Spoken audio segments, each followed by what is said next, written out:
I agree with a lot of people when they say that this is like literally the best time of our lives, of the entire, on planet Earth that we're living, because we have access to literally everything. Yeah. And this is like, when I watch this video myself in the future, there's going to be a message to me as well, because this is something that like all of us struggle with, there's just so many resources for us to do whatever we wanted to do.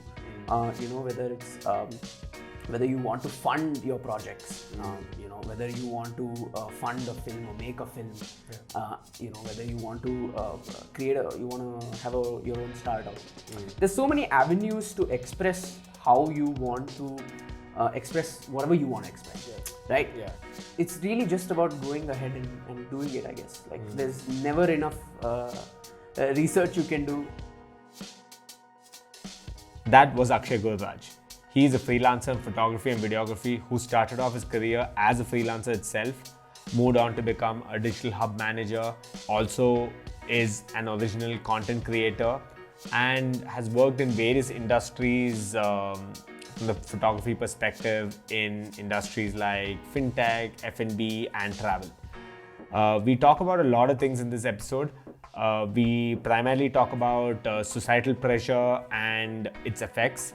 How being an introvert shouldn't really stop you from putting yourself out there, and how trying things and experimenting things is the way to go and finding a true passion.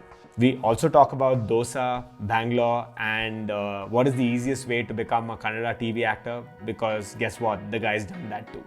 I had a lot of fun shooting this episode, and I feel there's a lot of value to take away from this. If you're a freelancer or an entrepreneur or someone who's just looking to find their passion, then I think this is the episode for you. If you're tuning into the audio version of the podcast, then you'll be glad to know that there's also a video element to this. So head on down to YouTube and check our videos out for free. While you're at it, it'll also really help if you could drop a like, a comment, or subscribe to our channel, so that way you are kept up to date with all the videos we're pushing out there. So without further ado, let's get right into the show.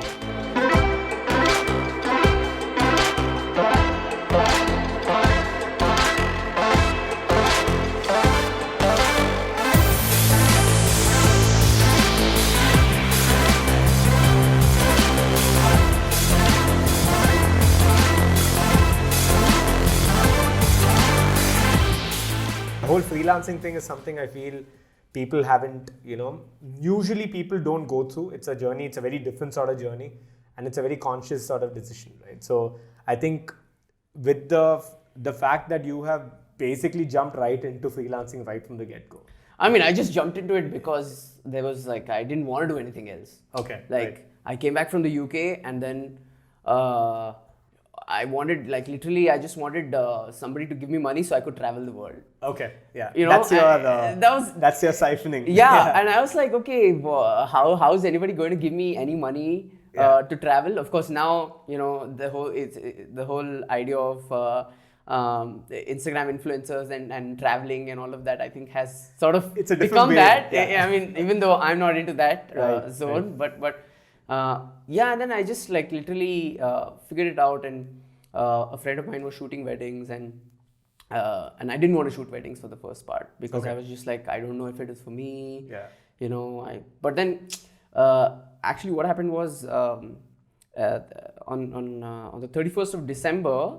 Which year? 2012, the year I came back from the UK. Okay. A senior of mine from college was getting married in Bangalore. Okay. And she was like, what happened? There was a photographer who was supposed to shoot the wedding, but a few days before, I think he fell sick or like something happened, so he won't be able to shoot the wedding. So will you shoot it? Mm-hmm. I was like, okay, I shoot it. Yeah. So I ended up shooting it, and it was great. The pictures came out very well. She was very happy, and that sort of led into, okay, I really enjoy it. Yeah. And it was a small wedding. It was a tiny wedding to start off with. Yeah. But since then, like, it's been great. I love shooting weddings. It's a zone I get into Oh, you completely jump ship and now you're entirely into wedding photography. Yeah, I mean, it's something I don't say no to if it comes, because it's good money and it's great money. It helps me sustain for a longer period, and also that money helps equipment and everything, my travels, or it goes into other things. So it's great in that sense. But also, for me, because I understand that I'm a very people's person.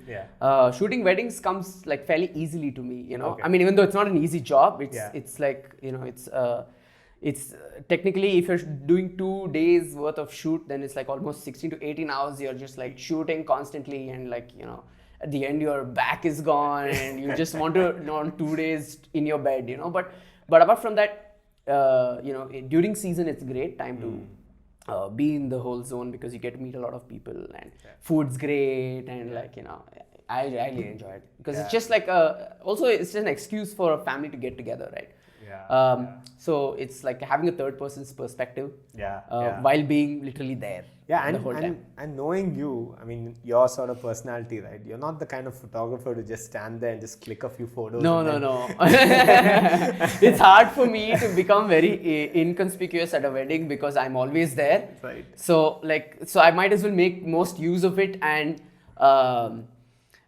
become friends with everybody. For me, that's what works. I become best friends with everybody in the family for like the 2-3 days that the wedding is going on for. Even if they don't keep in touch with me later, it's okay. It doesn't matter. But for the first few hours at least, if I'm able to make friends with the closest members in the family, then half my work is done. Because I don't want to be a stranger while you're there shooting the wedding. Because that's awkward. Then you're like, and I've done that. Like I initially try. I mean, of course, it's hard all the time, but I try to meet the clients once before the wedding, because they know my face and I know their face. So there's a certain level of comfort the day you get to the wedding. But some days the first time you meet the client is on the day of the wedding. So sometimes it's challenging, but it's okay. But overall, it's a great profession to shoot weddings, and I think I've really learned to enjoy it over the years. And I think they take away from this whole experience, when I say experience, at least having a photographer follow you around, is when you kind of set yourself apart from the other photographers, right? When they probably remember you for the fact that you're constantly gelling with them, you're talking to them, and absolutely. I mean, it's one of the things I always aim to do, which is anybody can shoot a wedding. Any photographer shoots a wedding and is a wedding photographer, and as such it's a skill that you can build like any other skill, right? And if you have certain interest towards it, of course. But I guess my USP that I try to build is like actually gelling with the family, like you said, and making sure I'm like literally best friends with everybody in the family. I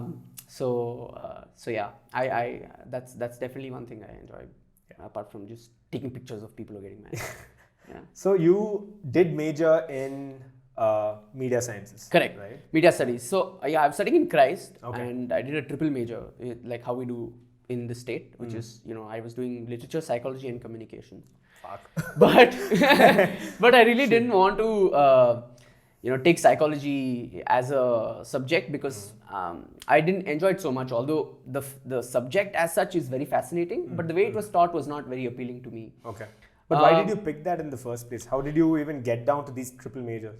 I mean, actually, I wanted to do journalism, and one of the streams when I was applying in Christ, which was obviously one of the colleges that was offering this course, when I applied there, I didn't want to go into I thought if I had a much broader course than just they had journalism specific courses, which is the same combination: journalism, psychology, and literature.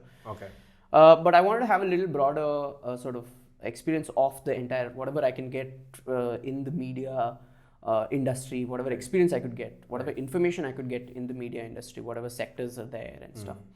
So I wanted to see how advertising works, or I wanted to see how filmmaking works, I wanted to see how radio works. So all of this stream that I chose was offering. So then I was like, okay, it's great, rather than just already picking one and just sticking to it. This would give me a lot more options. But then a couple of years in, I realized I wanted to major in media studies itself because it's something I really enjoyed doing, and I really enjoyed studying it and the courses under it. But the thing with a lot of Indian courses, especially, it's very theory based. Like we were learning radio by sitting in class. Like we barely had any radio sessions with the radio. The team. In a studio, experiencing recording in radio. Right. So all of that didn't exist. Right. It was very negligible. Yeah. The infrastructure was not there. And even with reference to like in the third year, which I didn't do here, which is when I transferred to the UK and transferred my credits and finished in the UK. They studied filmmaking, but there was nobody taught you anything. It was just theory. And then, even there too? Yeah. And people were just asked to go and shoot their films. Okay. I guess which is good because you learn a lot in some senses, because in India you're just taught a lot of things in class, but you learn mostly outside your classroom. Right. So it's the same thing happening here as well. I'm sure it's gotten a lot better right now because I'm sure equipment is much easier to get right now, and you can record with whatever you have. Right. But in the UK, what happened was, as soon as I went there, it was a media honors course. Okay. So there was nothing else. Okay. So it was just, I had like 6 hours of lecture a week. So okay. I had the rest of the theory. week. No, like barely, some theory of course, but the rest of the time, like they would just give you the camera. They had like 5 cameras in the university. Okay. And like big broadcast cameras. And like there was, if your elective was like say broadcast media, then you would record your own news story. And you would edit it, and you would do everything on your own, right? And the college had that infrastructure. So that really sort of helped me, and like I really enjoyed editing. I enjoyed editing when I started editing when I was in college itself. Like everybody used to give written assignments, and I used to plead with the teachers if I could give video assignments because nobody else was doing it. Yeah, I was in school at that time. Nobody else was doing it. So anyway, teachers were nice enough in Christ to let me do it at least. Right. Oh, that's here, not even there. Yeah, it was here. It was here. Okay. And of course, there it was like I had 2 years instead of just 1 year. So I had a lot of time to travel and saved up. I started working with the cinemas. I saved some money and like use that money to do some traveling and take some pictures and some videos. So that's when I realized I really enjoyed photography, but never thought that it would become a full-time career because nobody in my family is a photographer. Although my parents have always encouraged us to do whatever we wanted to do. It's still, you're doubtful if you can do it yourself, because you're like, I'm not so sure because I have nothing. I've studied it, but I barely have any experience. I guess taught yourself. I've taught myself how to do it, and since then, I think most things kind of come down to that, right? It's about how much you really want to learn and it's how much you teach yourself. Correct. Right? Not everyone's out there to help you out as much as, they probably are in the positive line. But, I feel it all comes down to your push, your urge, your, how much you want to, and it's few experiences like this that is when you realize, man, I can do something with this. It's really the some of the most random moments. Like you come, you take some pictures, and you feel like you really like the way your pictures are looking, the way you edit it. Maybe you've done some really shoddy job, but you like it. To you. Yeah, to your eyes, it's great. And you're like, I can convince other people that this is great too. At that time, at least. Now you don't have to do much convincing because it's like it's good for you. It's good for you as long as the client or whoever you're working with is happy about it. Right. Then great. Yeah. But otherwise, it's really I can't say I've really pushed myself to do it, but I guess if you put your foot down and be like, okay, this is what I'm going to do, no matter how broke I get or no matter how boring it might get sometimes, Of course, not all. I mean, it's of course one thing people always think is it's a very glamorous job, right? It's not like. Whether it is shooting weddings, whether it's got a lot of work that goes into it, and a lot of sometimes very boring hours of sitting and editing pictures or taking out somebody's pimples or really, like if you boil it down and break it down to the smallest aspects of it, of course there are some menial things and most jobs really have that, correct. Right, and that's with any job. So I guess depending on whatever you take, there's always going to be pros and cons. But yeah, I lost the train of thought. No, yeah, but what you're saying is so true. I mean, even with a tech job or a hacker job, right? Yeah.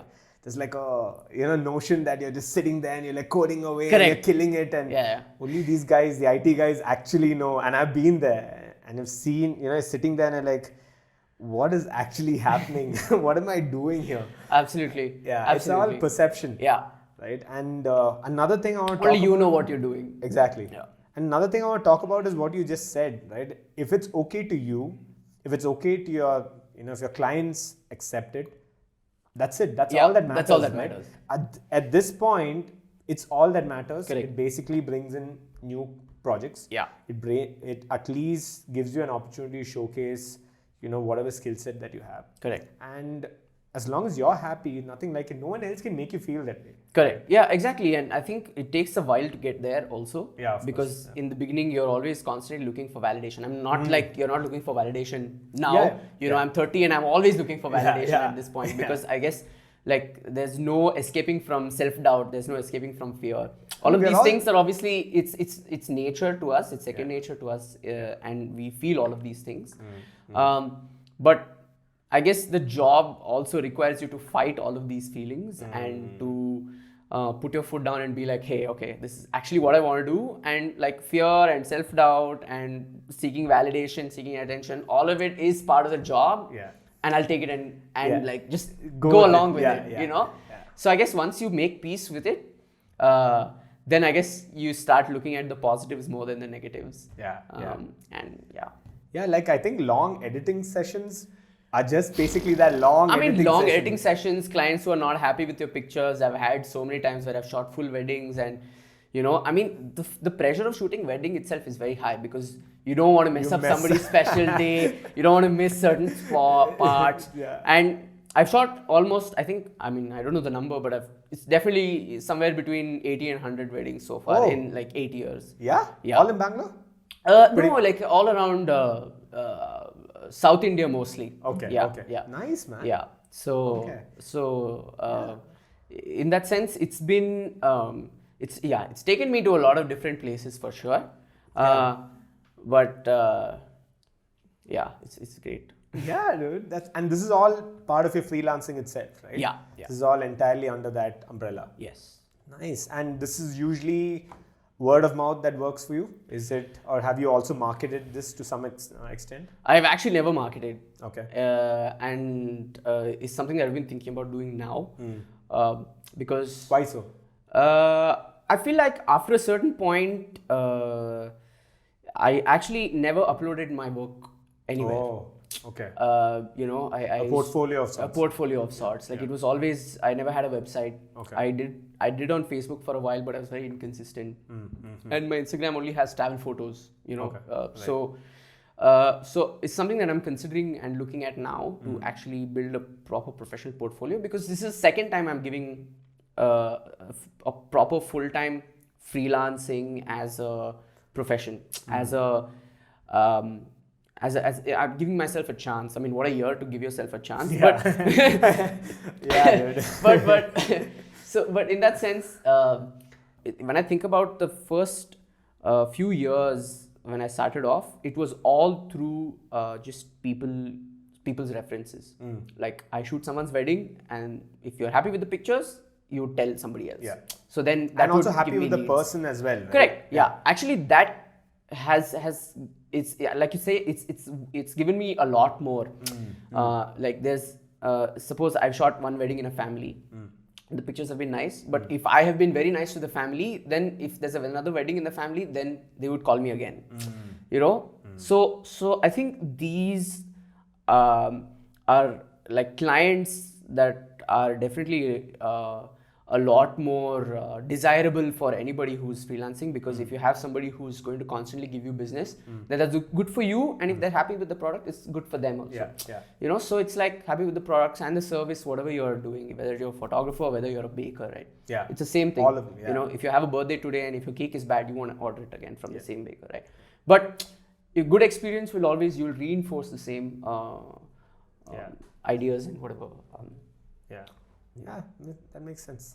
So you have actually moved on not, I wouldn't say moved on, but I'm sure you still take on wedding, requests and whatnot. But you've also moved on to food photography. Correct. You've moved on to so many other startup spaces. You've done, like you said, this is your second stint as a freelancer, right? So you've come back. Yeah. I don't want to call it full circle, but you've come back to this again, right? Yeah. So, maybe just take us through what you've done right after you started freelancing, and how did you venture out into other industries and other verticals? So when I was studying in the UK, that's when Airbnb started. Okay. So I signed up with Airbnb as their photographer because I was looking for freelance gigs in the UK. Okay. Like just something to earn some pocket money because I didn't want to call my dad and be like, hey, I'm broke. Send me some money all the time. I mean, of course, it was a course that my parents sponsored, of course, but like you didn't want to be a burden on them all the time. On top of that. So you look for certain things. So I ended up shooting a few projects in and around where I was studying in Swansea in the UK. Oh, you were in Swansea? Yeah. Okay. So so from there, after I moved back to India, that's when Airbnb slowly started becoming a thing in India as well. So a lot of houses started converting. So I started shooting a few projects here. For Airbnb? For Airbnb. Oh, nice. And is that through like a referral sort of a... Nothing, you just sign up on the website as their photographer. And they were looking for photographers at that point? Yeah, because their model was such that in the beginning, the model was actually until last year, the model was that if you were a photographer registered with Airbnb, you would get paid for every shoot, but the house owner would not pay for the shoot. It was a free service for them. Got it. So if I had a listing on Airbnb, if I requested for the service, then I'd get a request. Got it. Then I'd contact this person and you then have nothing upload to it. lose. You only have to gain. Correct. Yeah. So you travel a certain distance, shoot that house, and then upload the pictures on Airbnb. So I did that for a few years, apart from shooting weddings as well. Yeah. Okay. So that was going. Yeah. This was all during the freelance stint. So I freelanced for about 2-3 years in the beginning, right out of college, right out of uni, and then one of the houses that I actually shot for Airbnb, the owner of the house, he called me and he was like, hey, a friend of mine and I are starting a startup. So would you be interested in just like coming and having a chat with us, maybe do some pictures? Okay. So I was like, oh, cool. So I was traveling at the time. So I came back and I met them. And that ended up becoming sort of my first full-time job because, it was a startup that was into interior design ideas and stuff like that. So that was very interesting. So I started shooting architecture. So that was my first stint shooting like spaces. But still houses. photography. Still photography. Right. Houses and like a whole bunch of other things. Nice. But that also sort of allowed me to move away from photography because I was like, okay, maybe I can learn a few other things because I was in a new startup and there were people who are very experienced with a lot of things that they had done before. So I said, okay, let's learn a little bit about digital marketing. So then I learned about digital marketing. I ran some ads and learned about like Facebook and Google at the time. Facebook ad was still very new at this time. And they had just opened up to Indian businesses as well. Okay. So it was very early experience for me. So that was very nice. But just before that, I also worked with the food and beverage industry. So I was shooting videos at Church Street Social. Oh. And then I met the CEO. This is all happening side by side? Yeah, all happening side by side, just randomly because I was at a certain place at a certain time and met certain people and had certain conversations. And it just, like everything just connects back to meeting people or just like networking is with certain people. Right.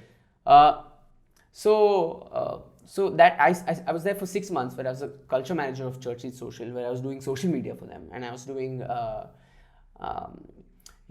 answering Zomato reviews and learning the ins and outs of the F&B business on the programming side, the cultural programming side, where you'd work with vendor payments, you'd work with like programming for the entire month, work with events, sound, all of these things are very new to me. And I got to meet some amazing people in the music industry who are music producers today.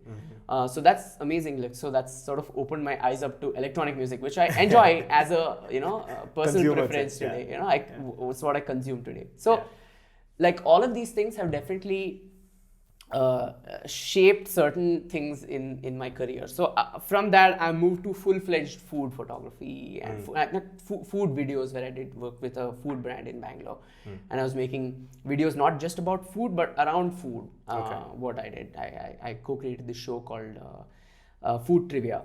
Fresh trivia. So we spoke about like different trivia, like just 2 things from around the world that we picked, and we just made a show about it. And it did very well. Was this for the brand? Or it was for the brand. Okay. It was for the brand. Apart from other videos that we were doing. Okay. So then I realized, that my strength is actually in making stuff, in creating stuff. Yeah. And somewhere along the way, just randomly happened to be in a Kannada serial, because I also like did an What audition. are you saying? Did an audition for like a few ads, and then just work with the Kannada. I think I was in a proper prime time, 9:30 p.m. ETV Kannada now, which is Kannada. It was an unbelievable experience. I was there for about like a month and a half, and I think I was there for about 20 episodes. Shit. And then I don't know if they killed me off or sent me abroad, but yeah, it was great. It was so nice. It was very cool. Like, I got paid peanuts, but it was nice just to be on the set. Yeah, I mean, getting to talk about it right now. So. Exactly, right. These are all great stories. So I guess like when I look at it, it's just been about doing new things all the time, just experimenting, and like, I had never stuck with doing anything for a very long time apart from, the photography bit. But like, I always thought, I could always learn to do other things along the way. Right. So in that sense, that's been great. That's one thing I'm very happy I did, which is experiment. I was happy I worked with a few startups. Yeah. It sort of got into the whole startup boom when it was there. Right. And yeah, it was such wonderful experiences that That I too had. in Bangalore, that the startup boom is like a Yeah, long absolutely. boom. I feel really lucky to be in Bangalore in that sense, because like I think Bangalore has seen so many startups come and go. Yeah. I'm sure if you've been in this city working in the last like 6-7 years, I'm sure you worked with at least like 1-2 startups. Right. Like most people in the city that are there at Right. the moment. Right. So. Yeah. All right. So talking about putting yourself out there, right? I mean, you met all these people, like you said, it was happenstance, right? The fact that you got these opportunities was because you literally put yourself out there. Yeah. Right. If you didn't meet those right people at the right time, and you didn't, have the conversations that you had, or you didn't go out on the right day. Yeah. For that Friday party. Sure. Whatever. Yeah. It's all about putting yourself out there, right? So there are a lot of. What would you recommend to an introvert? How would they get around something like this? I know you're exactly the opposite of that.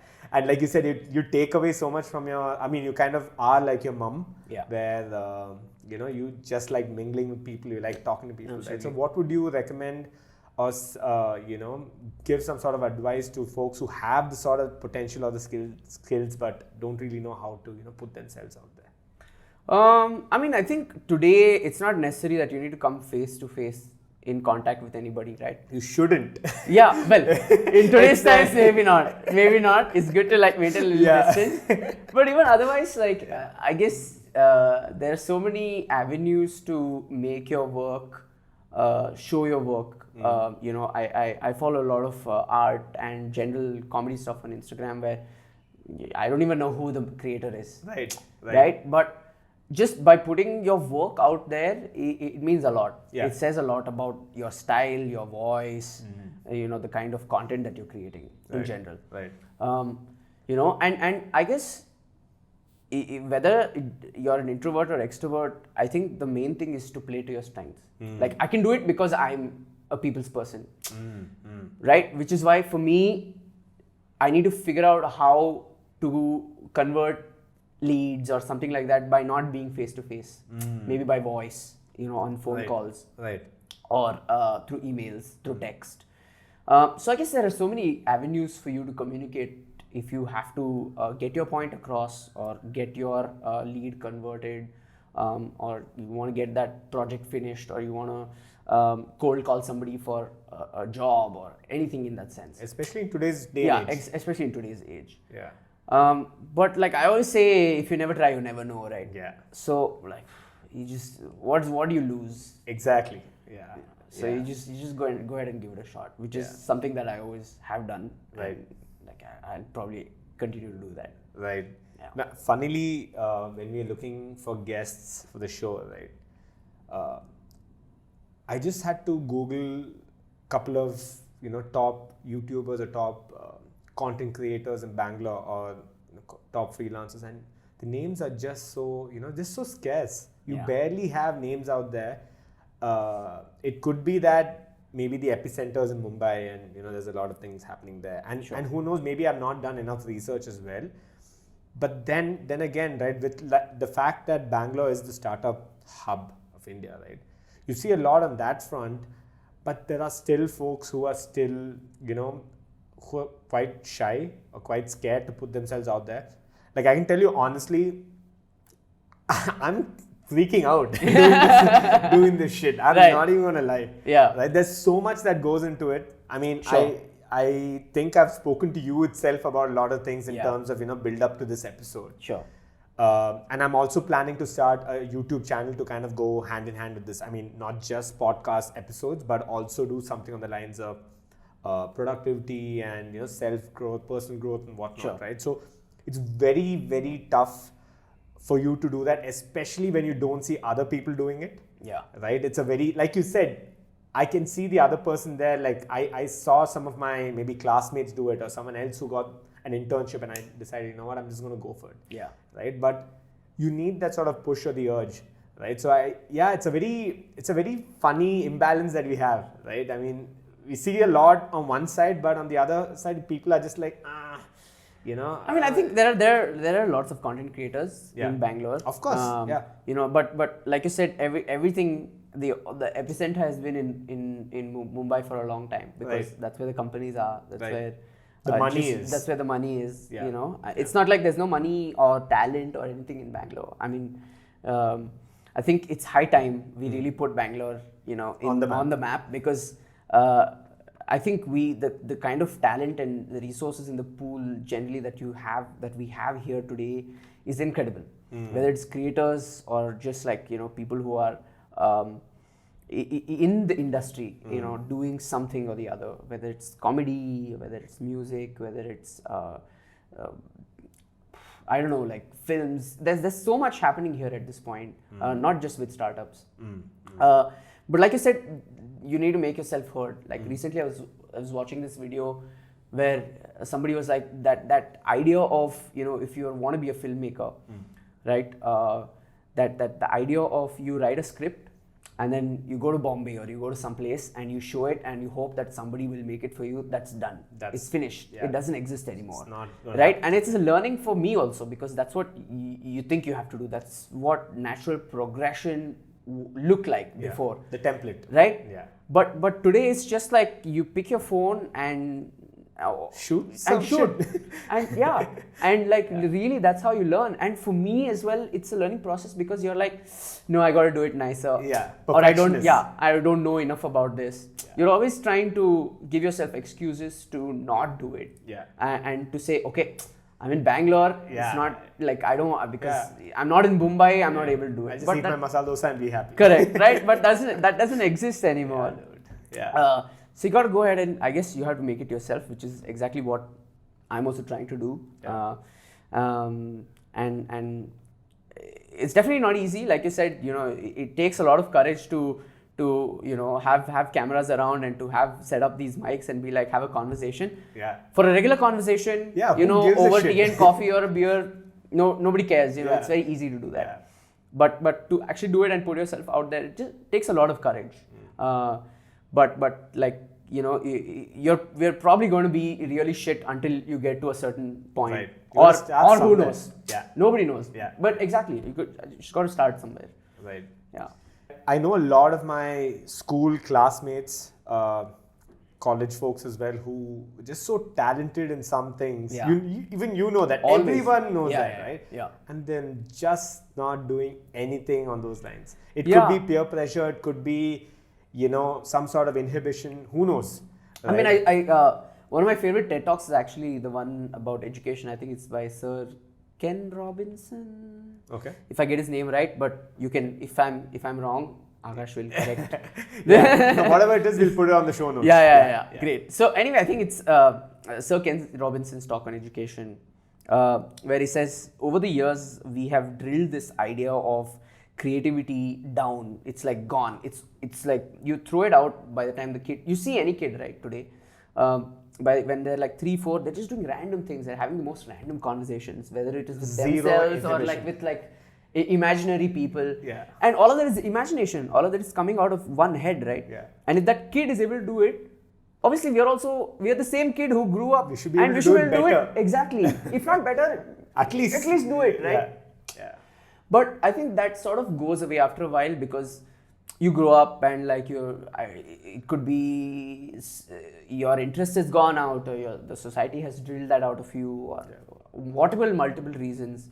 But there is no excuse to not discovering it and doing it again, right? And another thing is we're all, I think today there's so much pressure that if you pick up a hobby, you can't, like there's no room for you to be shit with your hobby, right? Today I pick a ukulele, right, and try to start learning it, and like the moment you're not good at it, you throw it away because you know the society has set such high standards for whatever you do to excel at it, and I think that's something that like is a constant struggle to throw out of the mind, you know, to just like it doesn't matter if you're shit at it, you know, if you enjoy it. It's a hobby. That's what you do, right? I mean, you did a hobby because not because you pursue a hobby, not because you're good at it. It's because you like doing it, right? And whether you want to eventually turn that into,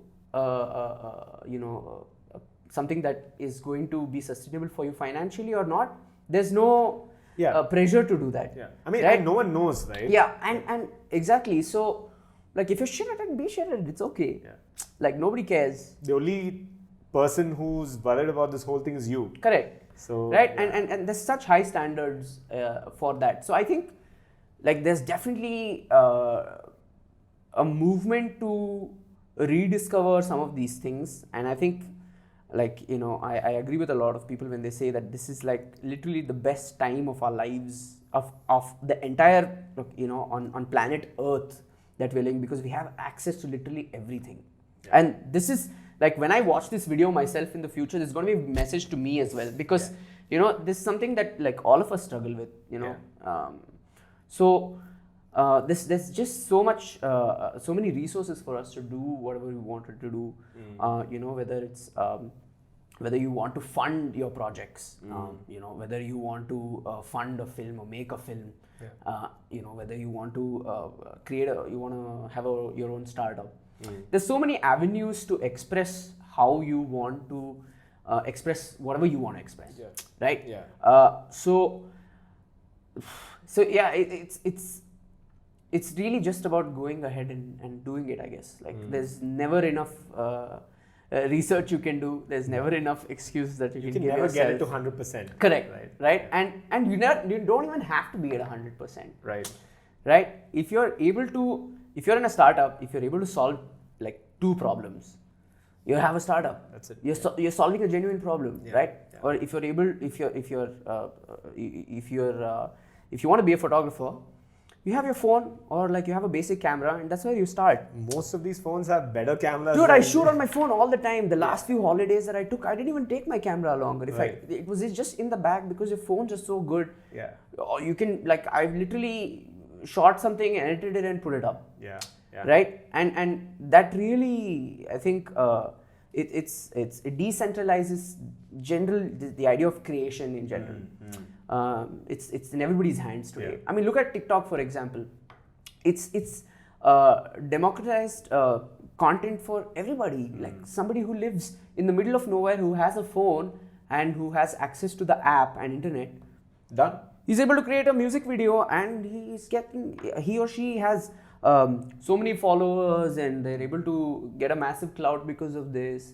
And really, I think it's taken an app of that extent to help us discover this, and it's incredible what technology can do today. So. Yeah, and not just clout, right? I mean, even the fact that you have the opportunity to even do it. Yeah. Where do you have free access to, let's say, voiceovers or, trademark, videos and audios and all that, which you basically are enacting, or you're dancing to a clip, right? You don't have. That part is obviously the most controversial part of TikTok, which is like, where does plagiarism stop? Exactly. Right? Yeah. Because it's not technically your music. Yeah. It's just what you're creating with it. But exactly. It is what it is. But that's the thing. That's the backbone of the damn app, right? The fact that you have access to, let's say, things there could be a video that's published on, let's say, Netflix, and the next second, the video's on TikTok as well. Exactly. And then you just go crazy and you're just like, you know what? I can be a movie star. I can be whoever I want. Yeah. But that's the thing, that to get to that mindset as well. I know certain people who are born that way. Yeah. Right? Again, there are so many folks who just come up to you and like, who gives a shit what do you think? Yeah. It's like, I just asked you for your name, dude. Like relax. Like, what's wrong with you? Like, yeah. So, you see those people, and then there's, the other side where the scale is completely tipped. Right? So, yeah, it's a very fun world to live in, I guess. I think it's really exciting. It's just genuinely, apart from this whole situation with COVID, I think it's just genuinely such a nice time to be alive. I'm very positive about like the outlook of our lives in general. I'm not saying it's going to get really good. Of course, there are a lot of problems in general that all of us have to face and go through and whatever. But apart from that, I think if you are going to be creating stuff and if you want to get into this zone of putting yourself out there by expressing yourself through whatever medium it is, great. Yeah. You don't even have to show your own face. Yeah. For example, I follow this one Instagram page called Swinery.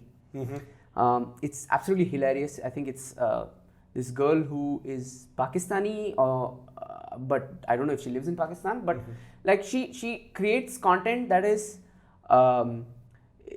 she those iPhone has those emojis, right? Memoji, whatever it is called. And she just uses some of those characters and she just creates like really fun script. Voiceovers and like just general take on like everyday's life, or she creates characters out of somebody. Right. And that's like, you can find so many mediums to do it. There's like, the possibilities are definitely endless at this point. Yeah. And resources also, like everybody's like so talented and softwares are so easily available. Yeah.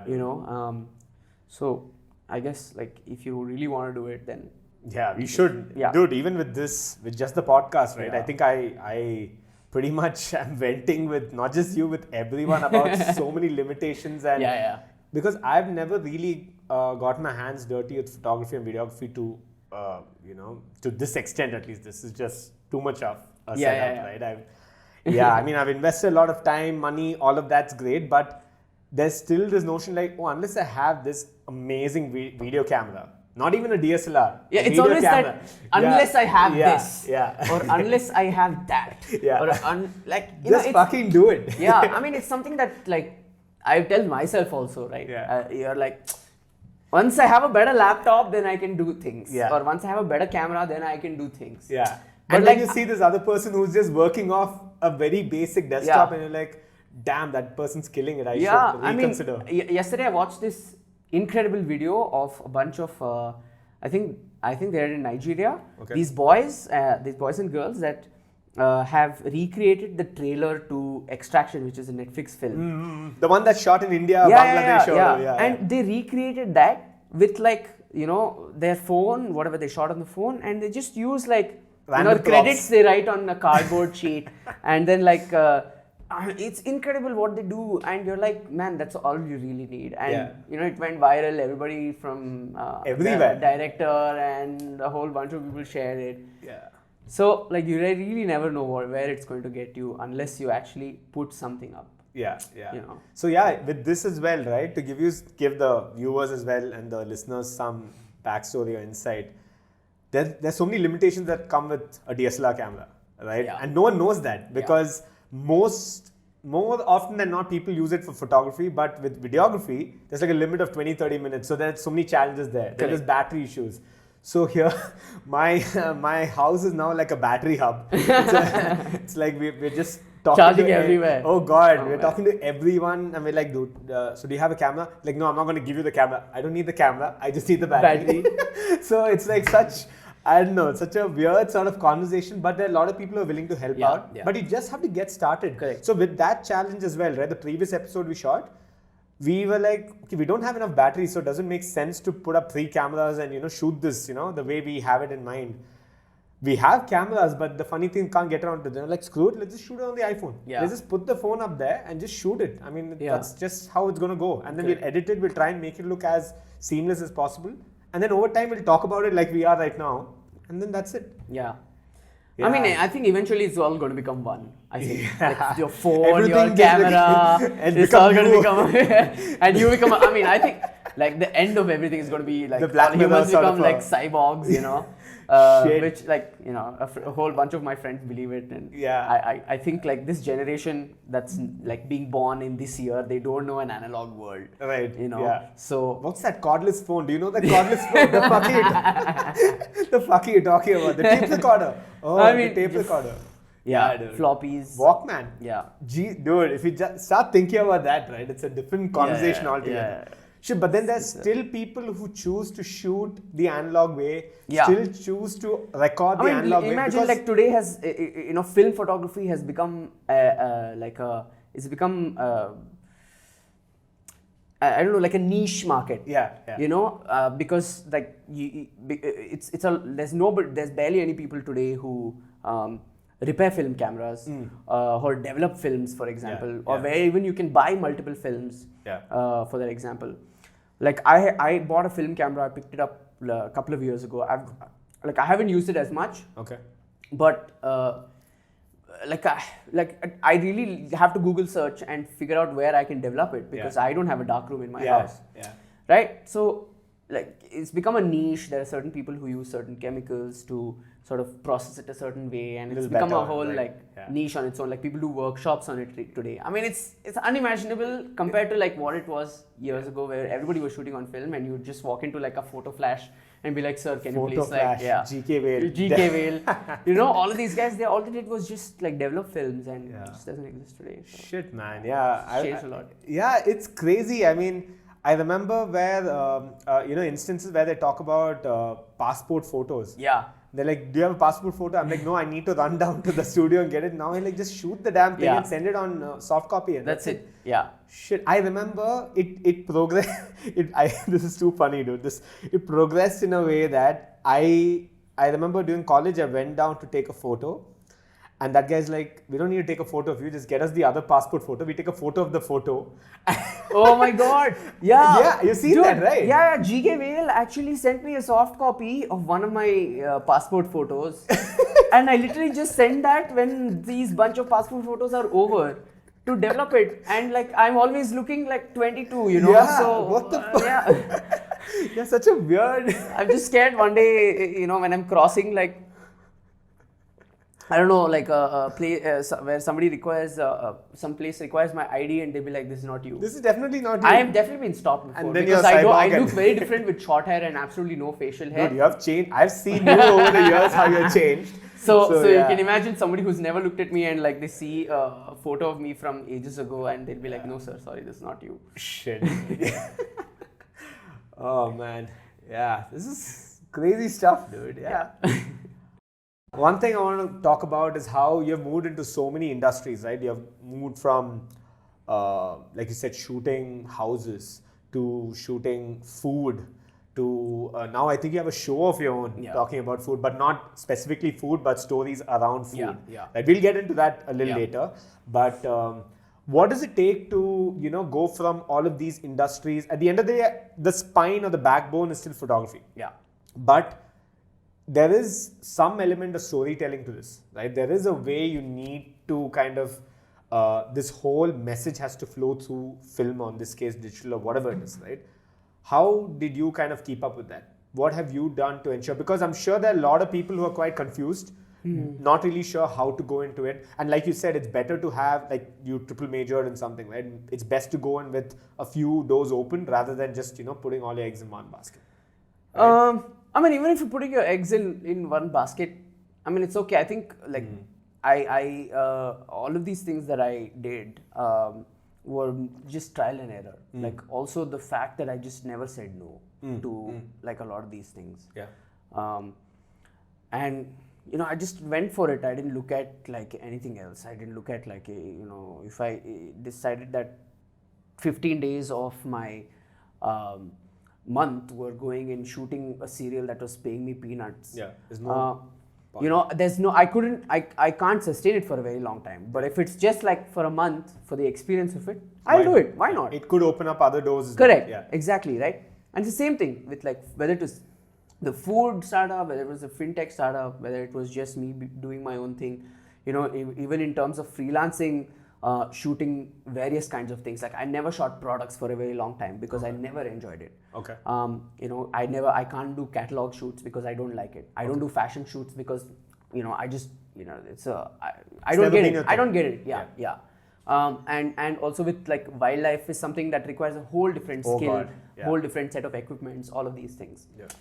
So it's like trial and error. Like it's not like I haven't done any of these. I did, and then you figure out. Like I don't think you can be here today and be like, okay, I don't know what I like. Okay, I'm just going to sit here and one day whatever I like is just going to come, and then I'm going to choose that. Yeah. It'll never happen like that, right? You're always going to be like trial and error, and even with trial and error, like I think a lot of people are not patient because they feel like they have to achieve it within a certain time. Yeah, this putting pressure on yourself. Correct. And nobody wants to play the long game in that sense, like to wait it out and actually do it for a very long time, and and then maybe finally either sell a painting after so many years, or finally after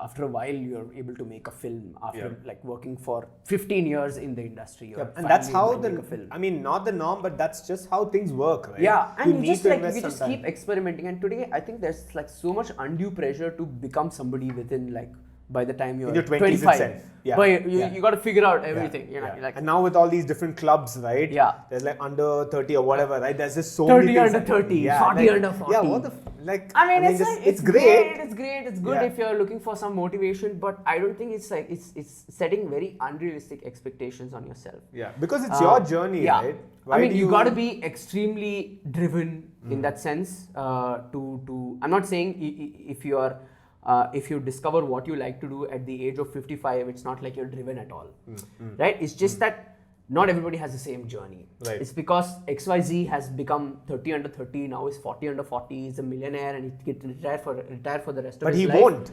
The funny thing is, anyone who's 30 under 30 is so driven, right?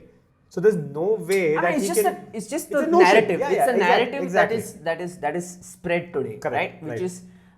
Which is the whole idea that you got to be somebody within this, and like if you're not, then like what's the point? Just go, live the rest of your life by not following anything.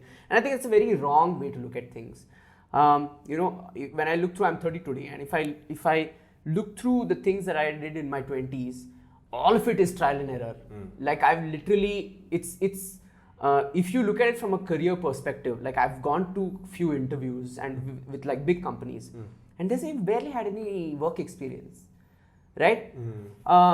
Which I get, but I also don't get, because like if I'm looking for a particular, if I've applied for a particular role, and if I'm there with saying that I have about X number of years of experience, most companies will never count freelance as your experience. They, it's not like I was a chef and suddenly became something else. Right, I'm still applying for this job because it's a certain skill that I have, and I developed this skill over the years. It's not I discovered this, I have this skill, and then I'm coming for this interview. Exactly. But that respect for so many years of whatever you've done, sometimes like you yourself don't give it to yourself. So. And that's because of peer pressure and just the social norms and all that, right? Exactly. And I think like if there's one thing that I would definitely like to tell people who are, even if I was like my 22-year-old self, I wouldn't do anything differently in that sense. I would just do the same things and do more trial. I guess the one thing is, why didn't I try more things, right?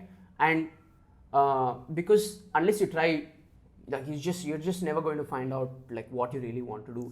If it is something you're really looking for, if you have an itch to not be doing what you're currently doing, Right.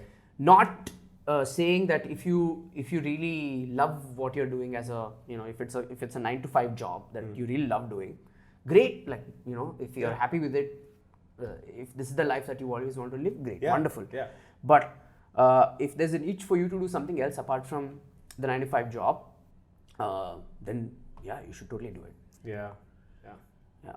I feel there's wrong messages being not really spread, but it's implicit, right? There is a good amount of toxicity, although it's not perceived as toxicity, right? People get adjusted to the norm so easily, whatever it is. Yeah. The moment you see either your parents or your neighbors or your family members or whoever it is, right, doing something, and the moment you don't follow that route, either there are questions from them or there are questions from, let's say, within yourself itself, because you're like, am I doing the right thing?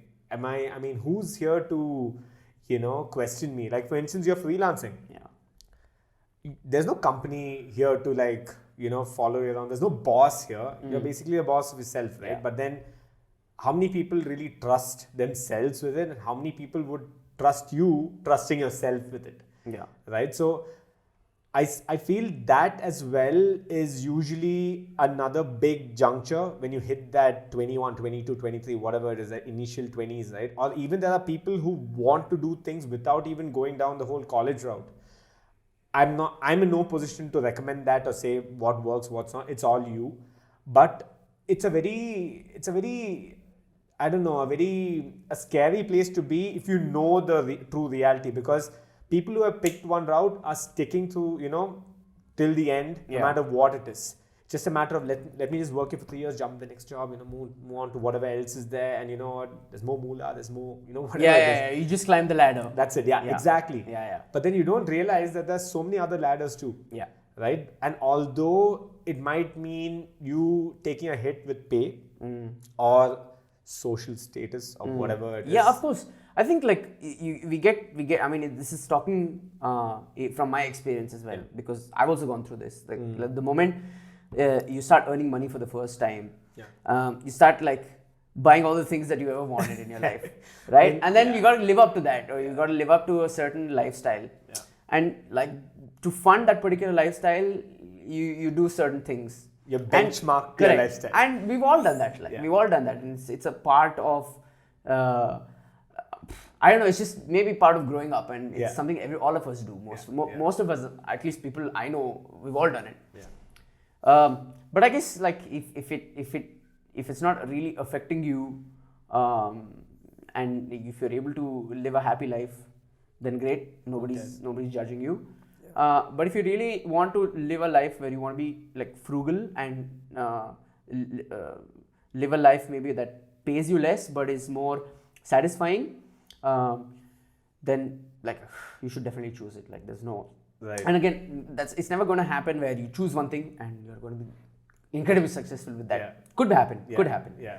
But you'll never know until you try. Exactly. Right. So keeps going back to the same point. You got to just got to keep experimenting.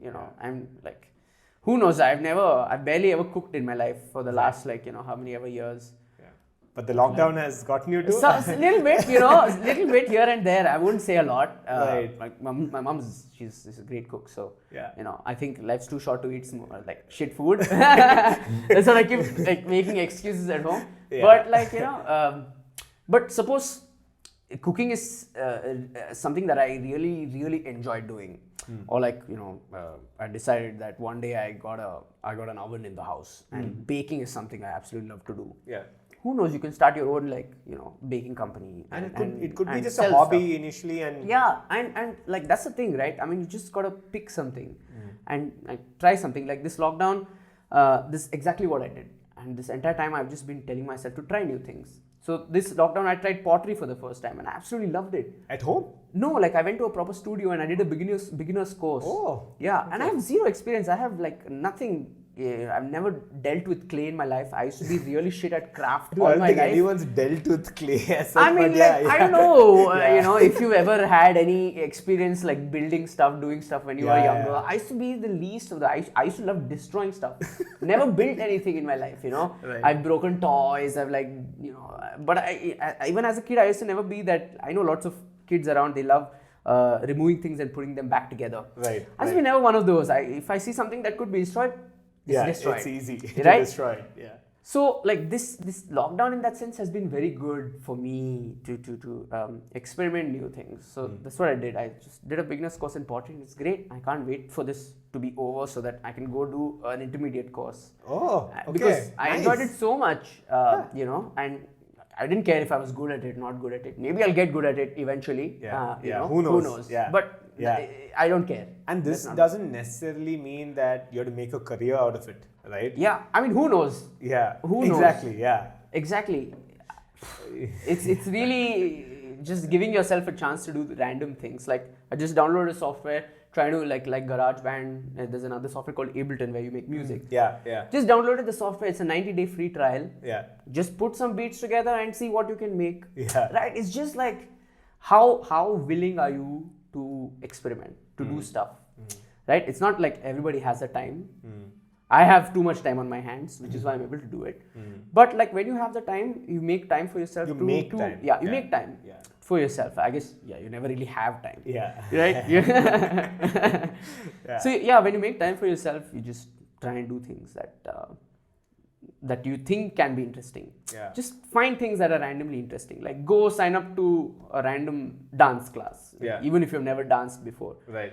Right? Like just stand in the back of the class and like make some, like just shake a little, I mean, move a little. If you're being a little intrigued, that is, right? Yeah. It's something that you have thought about a bit. Of course. Yeah. Not Right. just don't randomly Of course, like Yeah. I mean, like there are times when I've done this also. Like just a friend and I, when I was living with a friend of mine, we suddenly, out of nowhere, randomly started listening to Carnatic music. Okay. And Dude, I learned Carnatic music for about 11 years. wow, But I don't remember jack shit from that, to be very honest. So Yeah. I randomly just went into it. Like, this is the thing. Like, I did some singing when I was a kid because your mom sent you to Carnatic classes. But like, I was definitely more interested in like dancing, doing some random things, and eventually started playing cricket. Right. So, but I was never really interested in like learning Carnatic music at that time because I was so restless as a child. Sitting and singing for me was something that I could never imagine doing. But like after I started listening to some Carnatic music, it was like this is very cool. This sounds damn nice. So then I made a pact with my housemate, and I said, okay, we'll go to the music store. I'll try all the instruments randomly, just like hit it, or like if it's a flute, just like do something with it. And whatever instrument I like, I'll pick it up and I'll learn it. Fuck. Even if I don't learn it for the rest of my life, just learn it how to play the basic stuff and see what happens. Yeah. So eventually I picked up the mridangam. What are you saying? Yeah. Seriously? I found a teacher in Mumbai and like I learned on Skype for 2 years. Dude, when is this? This was like a couple of years ago. Shit. Yeah. And it was amazing. I want to get back to it. Yeah. I've been pushing it, but like, I mean, it's just like really random stuff like this, and you never know where it's going to get you. Yeah. So, I mean, if there's one thing that like I would tell everybody to just like go try random shit. Really random shit. Yeah. Even if you're not intrigued by it. Yeah, Even if okay. you absolutely don't like it at all. Right. Like, when you're a kid and when you're growing up, Carnatic music is really like something you don't listen to so much. It's not right, and it's showcased in it's the not right cool. light. Yeah, it's not cool. It's not cool to listen to Carnatic music because you're like, I don't know what you're listening to as a kid, but it's that happened to me, right? So like I said, 11 years. I was so shy to talk about this shit. It's only I remember. There's this exam you're supposed to pass. Right? Junior exam. Yeah, I passed it with flying colors. I Oh hit a my fucking God. 90% or something. Very cool. Yeah, not really. I don't know. You don't know what you did. I don't know, God. honestly. There were so many weird things, dude. There was a theory exam. There were 2 theory exams. There was a practical and oral exam. There's an oral exam, and I don't know what. There's something like that, okay? And it's all really weird. There's a guy who will come there. We are one of those Omni theater kind of rooms, okay? Yeah. Those colleges, right? Got So it. I think this National College or something. I don't remember where. I have absolutely no recollection of the whole thing. I just know I went to some part of Old Bangalore. I'm in some shady ass college, and I'm sitting there in one of these with these wooden desks, and we have about 50 of us there. And this is basically an AURAL exam. Okay, it's called oral, where one person comes there and sings something, and you have to guess the tones and notes and shit, and you note it down. This is some next level shit, okay? Whoa. Yeah, the other bit is oral, where you go in and they tell you sing this, and yeah, that sounds okay, straightforward, because that's what you're practicing, right? But this whole hearing, perceiving, perception, all of that, and I did quite well, right? But I didn't tell anyone I did this, right? But I remember I came to class, my school. This has nothing to do with school. I'm basically pursuing this on the side. I mean, not even pursuing, I'm just doing this on the side. Yeah, because your parents push you to do it. Honestly. So it's my mom's dream to have, because she didn't get a chance to complete it. She wanted me to go through. And I've had too many performances across Bangalore. I can't even explain to you. There's a couple of my friends as well. There's a lot of people I can just, This is singing. Just singing. Oh my and God. the things like Guys, Akash is going to perform for us. I am out of here. I'm sorry to tell you, this is your senior exam. Oh shit. Oh my God. Yeah. So it's such a. I remember I came back to class in school, and a couple of days or months or years later, there was this girl who's a so-called nerd or geek or whatever you want to call her, right? And she comes back, and she was called up on stage just to be presented with the damn certificate. Okay. And they announced that she got 85% or some shit, and I'm just like, fuck you, I got 90 and I'm not showcased. It's because I didn't tell anyone. Yeah. It's because I didn't speak to my teachers about it. And who knows, maybe that might have opened up, few other doors to whatever, but I didn't do it because you could be like that. Akash could have been the traveling Carnatic singer touring the world with a harmonica and a harmonium, and a mrudangam. See, you never know. You never know. Yeah, we could have formed a Carnatic duo together. Who knows? Shit, dude. I mean, yeah. So the takeaway, the thing is, none of this struck me at that point. Yeah, I know a lot of boys also who are, I think, doing Bharatanatyam, but who are also really shy to say it out because it was seen as a very girly thing to do. Yeah. I think that I've seen some stories about how boys also abroad especially in the West where ballet is a thing. Boys who do ballet also face a lot of pressure. Pressure and just discrimination in terms of what is this girly dance you're doing? Right. Yeah. But I guess you just got to trust yourself, trust your instinct, and continue to do it. And then eventually, I guess you will get good at it if you keep doing it for a long period of time. Right? Yeah, and because you don't know, you will never know until you try, right? Until you actually see. A lot of people. Again, I was talking to Apurva, my wife, about the same thing as well, where you just don't know until you give it some time. Yeah. You can't just say. Yeah, I think. Yeah, you have to be patient with whatever you choose. I mean, even if it's a hobby, right? Yeah. And just stick to it. Yeah. If you of course, if you like it and if you enjoy exactly. It. Yeah. So yeah. The funny thing is, I tried climbing, indoor climbing, right? Nice. And it is cool. I really want to do climbing, dude. It's insane. Nice. Okay, so the only thing is that I have some friends who go to Humpy every weekend to do rock climbing. We'll all know the same group because there's just one or two groups in Bangalore. Sure. Right, and I remember. So there's this one rock climbing, whatever this is called. I don't know. Basically, an indoor setup in Indranagar. Equilibrium. Yeah, exactly. So I signed up and it was great.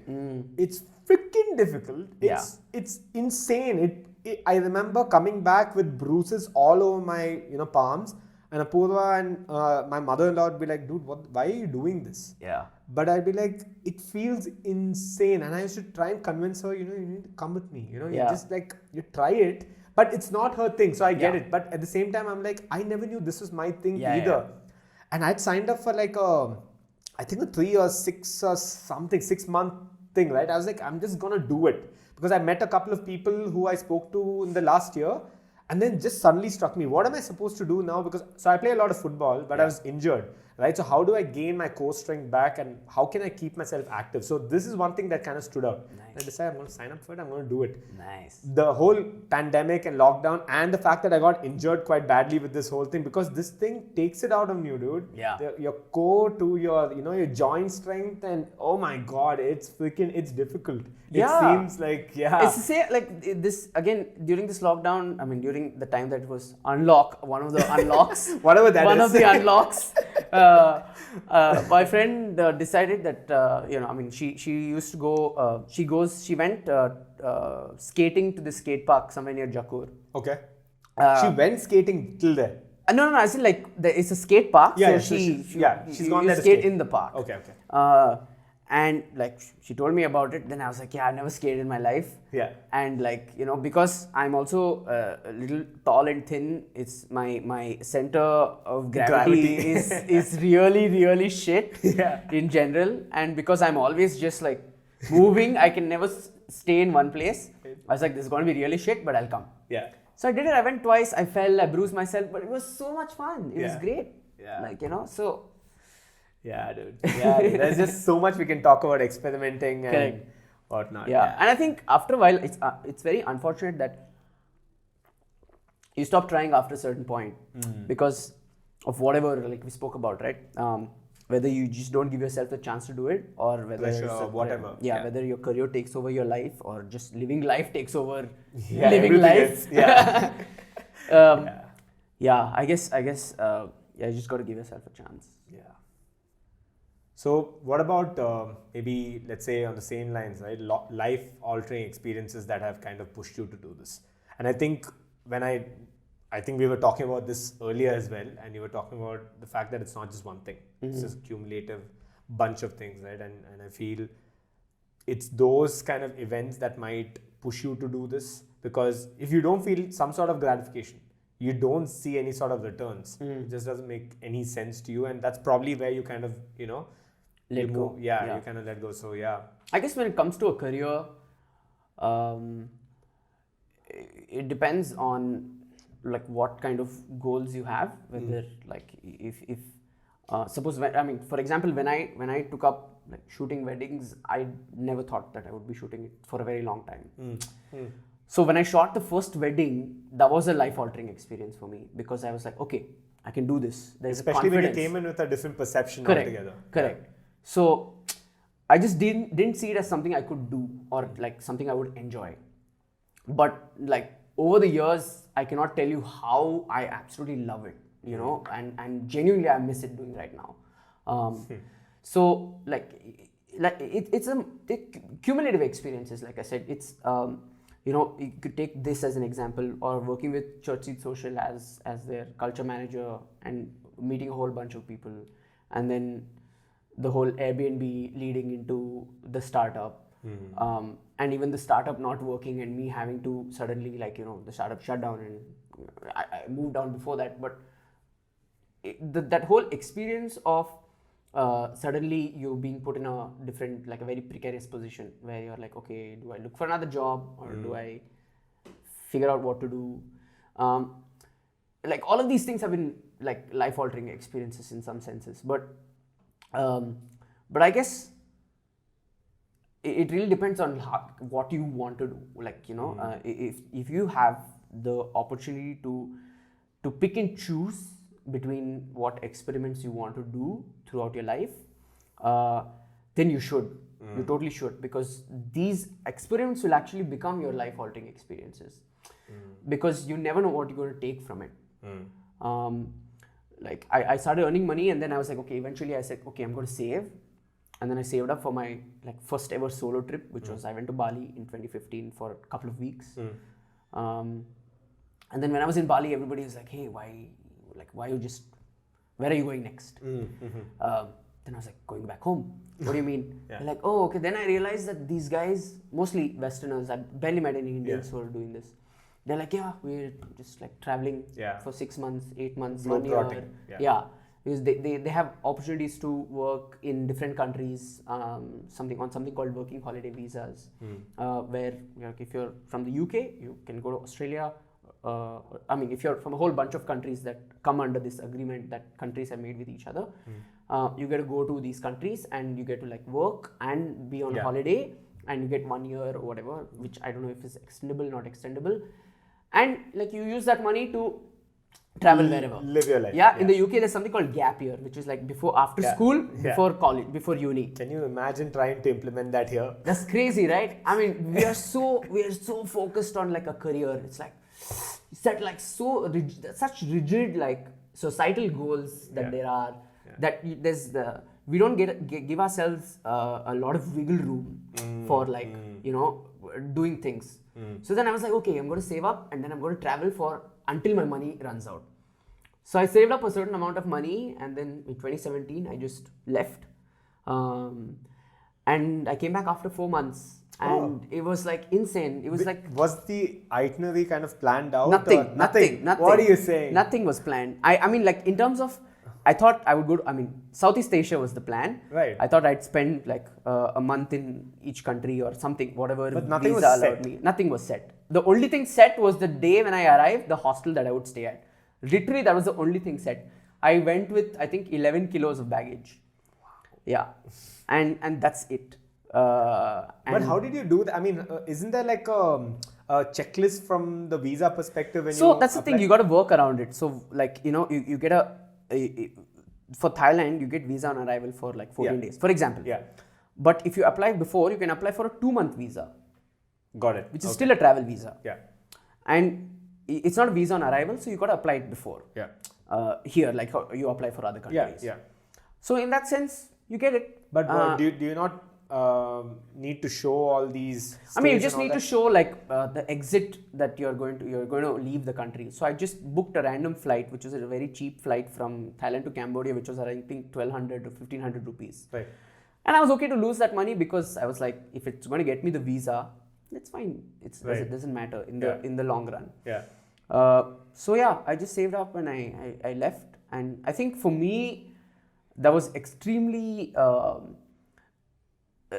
significant experience because it really opened up my world to experimenting actually, and seeing how a lot of people see living as a joyful experience, not as something where you are like, you're a child and then you do certain things and then you get married and then you have kids and you go through the same thing. Right? And it really opened up my eyes to so many different kinds of experiences, meeting people from all over the world, and it teaches you a lot of things. It taught me a lot of things. It's like suppose I met you at a hostel and we had a great bond. Like 2 days later, you're gone. Yeah. And then you have to make a friend again. Yeah. Imagine doing that for 4 months. Yeah. You don't have a constant, you don't have constant companion the whole way. Yeah. And maybe I'll meet you later in another country 2 months later. And that experience is even amazing. Yeah. So like in that sense, that gave me some goal where I'm like, okay, I'm really going to do this. I'm going to keep saving up. I'm going to keep traveling as much as possible. That might change at some point. Yeah. Nobody knows. Priorities might change. Yeah. But like when I did this, that's really what I wanted to do. It's just like setting a small goal and setting a small fund for it and doing it. Yeah. So that whole experience of saving up, actually doing the trip and actually coming back with a whole bunch of experiences that I can look back on right now is like, it was literally the most amazing thing. And it doesn't have anything to do with like a lot of people say, oh man, you traveled, that was like very lucky, or I mean, of course, like a certain, I understand that the privilege that I have to be able to make these choices, I understand that. But I mean, these are people that also have the same amount or same kind of privilege that I have, which is like being born, in a fairly decent family, where you don't have to really support your family's existence from from pretty your much, living, right? They're not surviving on your expense, your earnings. Yeah. So in that sense, like it was not luck. It's just like a choice that I made, and it's a choice anybody can make. There's so many things that go behind that choice. Correct. Right? And it's a choice that anyone can make, right? And that choice could have been anything else.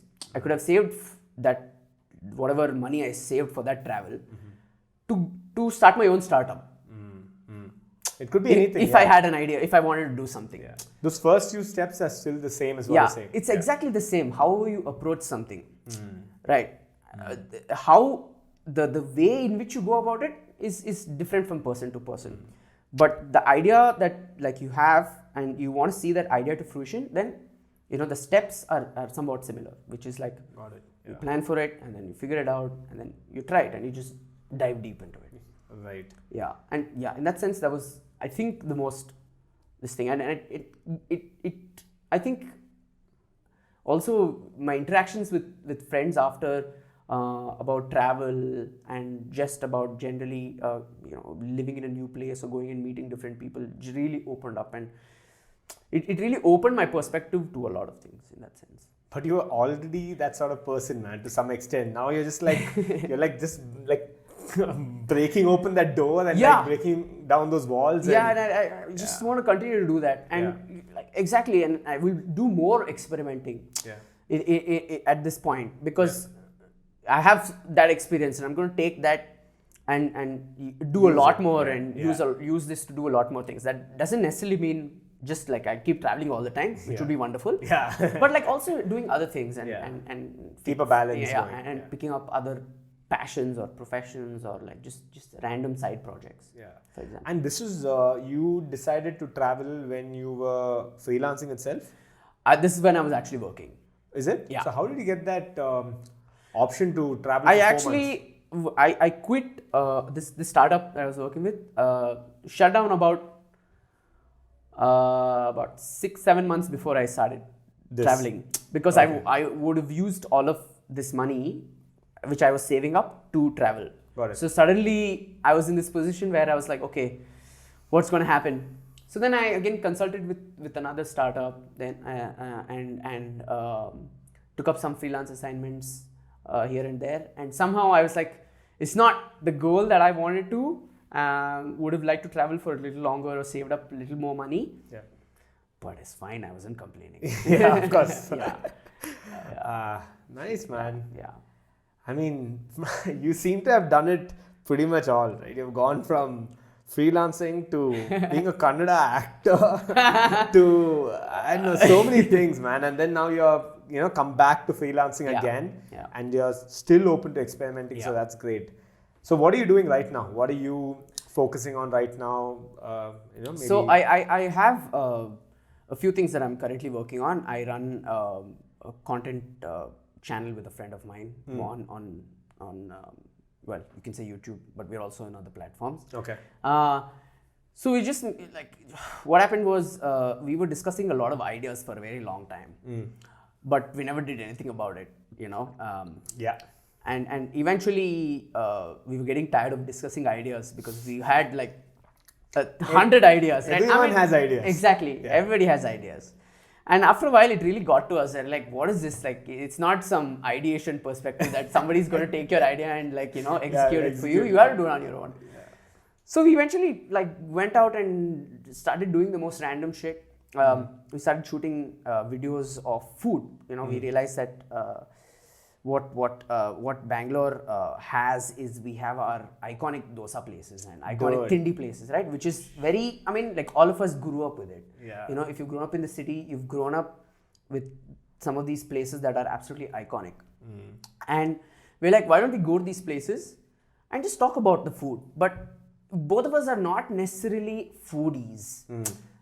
But what we are is we can speak and we can talk about Bangalore in general.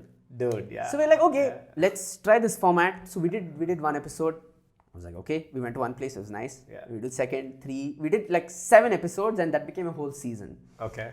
And like, it was amazing. We had the best experience. Now we learned so much. Which is not anything you at least ate like to your heart's content. Yeah, and like it's not even like we spent any money shooting what we shot. Yeah. It was barely there was no budget at all. Whatever food we ate was the only money we spent on. Right. Because all of us, we just 3 friends putting together a bunch of, a show, or just something that we wanted to do. Yeah. And even, anyway, actually, we shot that in 2017. And oh, is it? Yeah. Oh, okay. And we thought, it was just before I left for my trip, actually. Okay. And Pooja, who is the co-creator of it, she was like, she edited the whole thing really well, and somebody was going to help us with the audio and marketing, and anyway, that didn't work out. And we started shooting other things when we still had this. We hadn't released. Oh, you any didn't of put this. it anywhere? No, it was just there because the audio was so bad. Because we didn't have any audio equipment. We just literally like went with one camera and we spoke to the camera. Right, you were trying to record off the camera. Yeah. Oh, okay. I mean, because we didn't know that, like, we just thought we'll just do this, and then once we get better, we get money or something, then we will, like, you know, move to better equipment and actually shoot this professionally. But now you know. That's exactly. We just went ahead and shot it, and then like it turned out pretty great. We dubbed all of them. Are you serious? Yeah, we dubbed every single episode. No way. Did you sit down and actually? We sat down and wrote down, or we just saw whatever we were speaking on camera, listened to it like 4-5 times, and literally said the same thing over and over again. And it was not a hard process. I mean, of course, it's hard to edit it. And I'm sure Pooja has like crazy experiences doing this whole thing, but the whole process of dubbing, it was not so bad. So we're sticking to it. Rather than like actually figuring out audio, just push it. Yeah. Push the content out there. I mean, it just worked. It worked. So, Damn, dude. so really, that's. I mean, so we're trying to do a lot more of those, and I'm trying to create a lot more content with her, and get all of the whole talent pool that is in Bangalore involved in it. Okay. Because we made other content apart from food as well, and. So we really want to use the resources that we have, which is like all of the people that are our age who are in Bangalore, who are also freelancing, who have like incredible talent. Yeah. Like in whatever they're doing, whether it's animation or like shooting or it's just acting or graphics, whatever it is for that example. And we want to make sure that they're also involved in the project, and hopefully it will become more sustainable for everybody to do it, and we're able to pay everybody. That's our first. That's the dream. That's the dream. Yeah. To be able to pay everybody and create stuff like this. So right. Really, that's why we want to move it to. Okay. And maybe hopefully experiment with like different narratives and different kinds of storytelling. Nice. So, Is there season 2 coming out? Yeah. So we're working on it. We've shot one episode already. Oh yeah. Yeah. But right before the lockdown. Just before the lockdown. Just before the lockdown. And the format's still the same? Format's still the same. Format's the same. But but we want to also do different kinds of food, which is not just like Tindi. Now we're moving to different kinds of like Uta and like I mean, we just like we're still looking at how we can do a lot more. We want to move away from just like dosa, because we did a lot of like general dosa and idli and all of these things, which are amazing. Which are amazing, which we continue to enjoy every day. Yeah. But like we also want to do other things and experiment with other kinds of food. Food and stories around the food. Speak to the owners. Yeah. And like speak to the people who eat the food, and it's generally very nice. I mean, the shooting of it is actually the best part. It's like hilarious. We have a great time, and it's really just like it's just guerrilla shooting. It's like literally we are there, and we've gone to places and shot there like 6 times, and we have to wear the same outfit, same clothes. Those guys are tired of seeing us. We've gotten thrown out of these places. We keep going back. I mean, it's just part of the process. I'm able to tell all these stories because we went and experienced all of those. Right. So I would absolutely enjoy the whole process of creating this. So if you're doing a Tindi thing again, I'm definitely done. Game. I'm not even kidding. I shit you not. We will. Because you won't find a dosa fanatic clubbed with a filter coffee fanatic anywhere. So I'm just like, you're like it's like you fit in right. Dude. Dude. I mean, I'm one of those crazy people who used to plan my Saturday mornings from here near Indranagar all the way to Malleshwaram, to Basangudi. And these places like drop by there. And I remember not initial days of my company, but when I had a few meetings in Malleshwaram, I'd be like, it's great I'm going to Malaysia for the meeting, but where do I go and get some grub?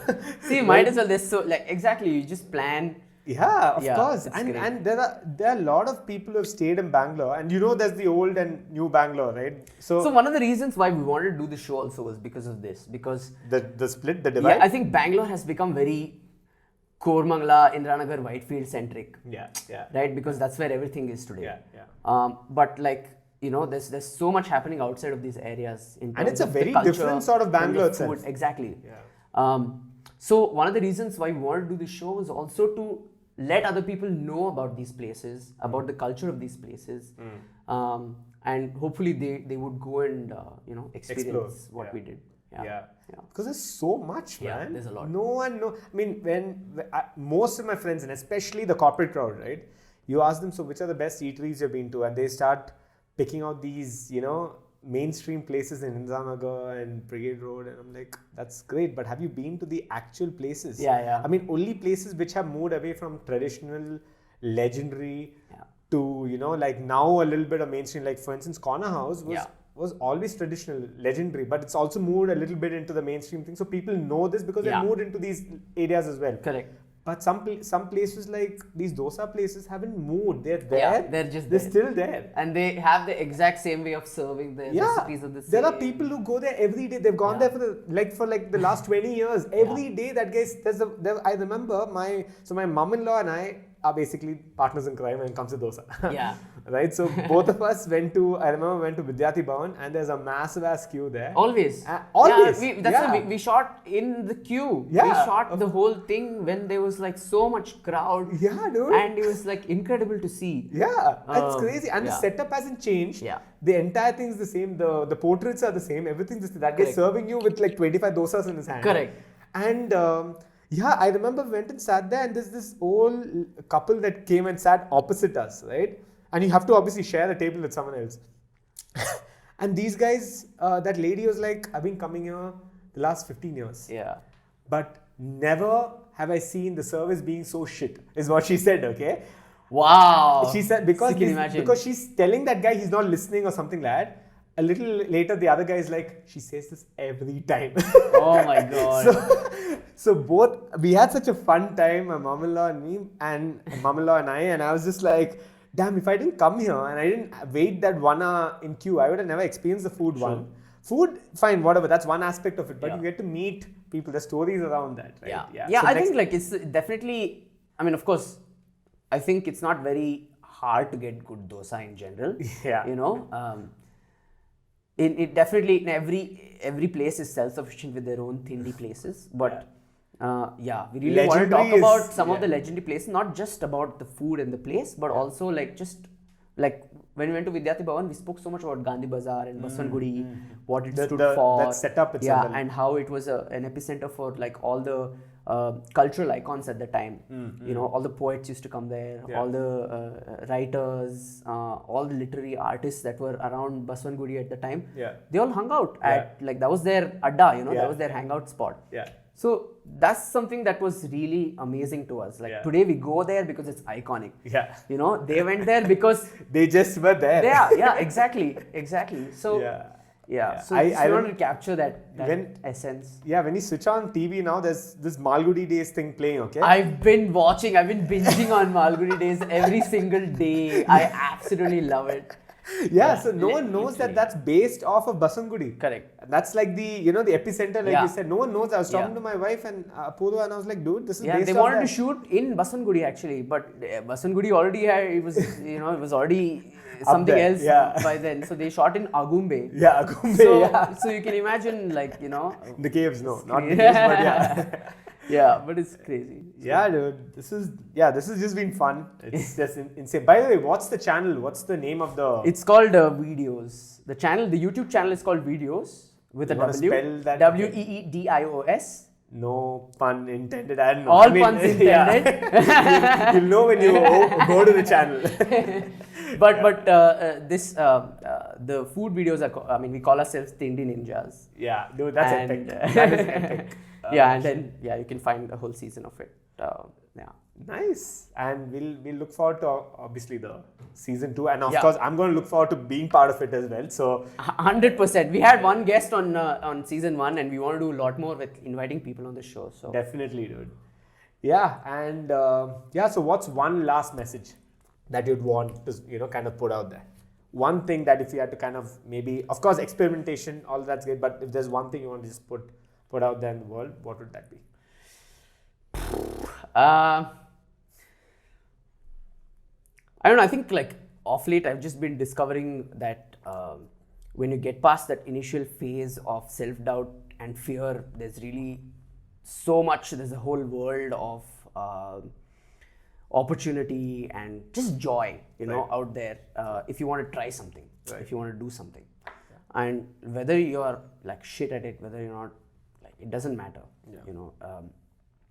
If you really want to, if you've never drawn in your life and if you want to start drawing it, if you've never painted in your life, just start painting, I guess.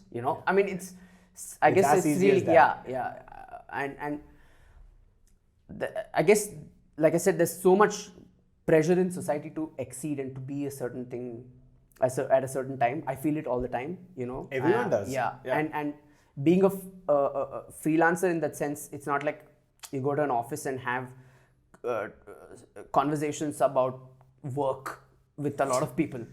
You would go to the office and you have work colleagues and you would speak about work and you would discuss other back things and as well, forth, right? But as a freelancer who works individually, it's definitely very hard to have constant conversations about work because you're working on your own thing and everybody has their own ideas. So you gotta just be comfortable with your own viewpoints and with your own ideas. And I think if you put it across to a certain extent, fairly enough so that the other person is able to understand it, I think that's really all you need to do if you're trying to experiment and do something new. All right. Yeah. And if, let's say, the listeners and viewers need to connect with you online, where can they find you? On Instagram, it's most active. What's your Akshay handle? Gururaj. You can put it in your... Yeah, I'll put it in the show notes. Wherever, in the screen, in the description, somewhere, find it. If anybody needs any help, if you want to get in touch with me regarding absolutely anything, they can. And awesome. I'll definitely help them in any way I can. Awesome, dude. Yeah. This is great having Super you. awesome. I had so much time. This is like a nostalgic trip for me. Dude, talking about myself. Insane. and talking about Bangalore as well. So it's just insane. Yes. We need to pull the conversation away from Bombay. Yeah. and bring it here. That's a different I'll probably pull you in for another conversation. Let's do it. That. I'm down. I'm totally for Team Bangalore. Yeah, dude. Obviously. Awesome. Cool. Thanks, man. Most love.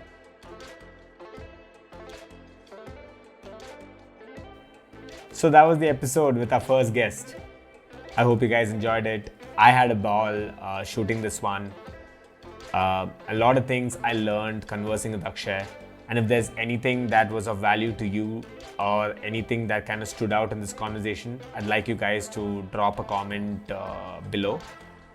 And while you're at it, it'll also really help if you drop a like and also subscribe to our channel. Now, in case you're listening to this over one of our audio channels, then consider following us or subscribing to our channel there too. So that way you're on top of our next podcast episode. On that note, our next episode features David Bijou. He's an entrepreneur, a very, very different kind of person, a very different kind of conversation compared to what we had today. But there's tons of value and a lot of things to take away from the conversation. So I guess I'll see you guys in the next one. Cheers. Bye-bye.